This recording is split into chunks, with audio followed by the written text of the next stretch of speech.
Et on enchaîne à Toulouse, où nous attend Jean.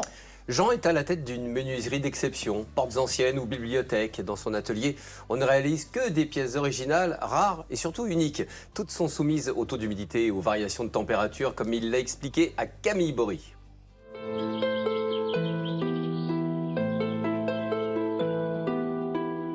Bonjour Marie-Claire. Bonjour Monsieur Alran. Mais je venais voir un peu l'avancement. On attend que vous posiez les arches ici.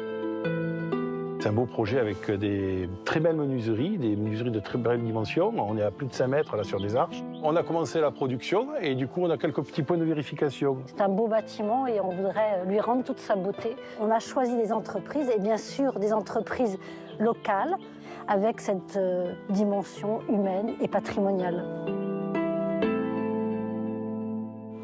Ok, ça c'est tous les éléments de façade. Exactement, les deux façades et puis les tasseaux aussi pour le panneau de fond. Donc, Ok, et les corniches? Les corniches, elles sont en peinture. Elles sont en peinture. Sauvegarder le patrimoine bâti et perpétuer un savoir-faire unique, c'est la mission de l'entreprise de Jean et de ses 15 employés, spécialisés dans la menuiserie d'exception à Toulouse. En Haute-Garonne, nous sommes la seule menuiserie d'entreprise du patrimoine vivant. C'est un label qui est important pour nous parce que c'est une reconnaissance de l'État sur nos savoir-faire. Dans cet atelier, les artisans menuisiers scient, découpent et rabotent le bois. Portes cochères sculptées, bibliothèques, fenêtres de l'Université du Capitole, on retrouve leurs ouvrages partout dans la ville rose et la région toulousaine. Née en 1967, l'entreprise a été rachetée par Jean il y a 9 ans. Les anciens propriétaires de l'entreprise n'avaient pas de successeur. Et effectivement, ça aurait été bien dommage de voir ce genre de savoir-faire disparaître.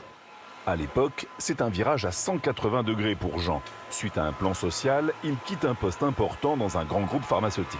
Ça a été une opportunité, voilà, un mal pour un bien. Mais j'ai pu réaliser un rêve, d'autant plus que j'étais passionné par la menuiserie.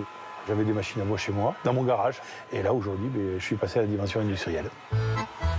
Il va sauver plusieurs emplois, comme celui de Georges, le chef d'atelier, le plus ancien à travailler dans cette maison.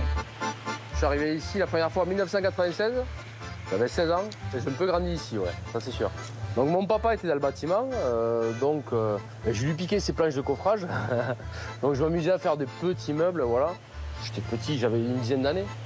Ouais, je coupais des planches dans tous les sens. Donc il était fou d'orage, mais voilà, moi j'ai toujours aimé ce contact-là, voilà. Le bois et Georges, c'est une histoire d'amour. Et il sait à quel point il est météo-sensible. Avant de les travailler, les artisans doivent mettre à l'abri ces grands plateaux de chêne pour les laisser sécher plusieurs semaines.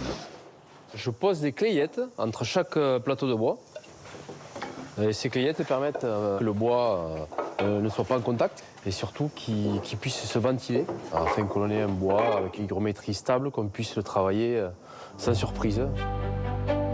Chêne, pin, châtaignier, ici on travaille beaucoup d'essences de bois du sud-ouest. Les anciens ne faisaient pas n'importe quoi. Chaque région a ses particularités au point de vue bois, mais il y a aussi le fait qu'un pain va être très très bien en région toulousaine, mais on ne proposera pas de faire du pain en montagne. Par rapport à sa durabilité, par rapport aux hygrométries, par rapport aux plages de température. Par contre, on ne fait plus de bois exotique. On a arrêté tout ce qui était exotique. Notre but, c'est d'avoir des essences qui sont françaises, qui existent ici, et qui sont exploitées en France. Donc là, je suis en train de fabriquer une bibliothèque en chêne massif. C'est un bois assez dur, assez noble, qui est toujours intéressant à travailler, quoi. Bon, là, on va rebotter. Dimitri, 23 ans, a toujours le même uniforme, short et t-shirt, même en hiver.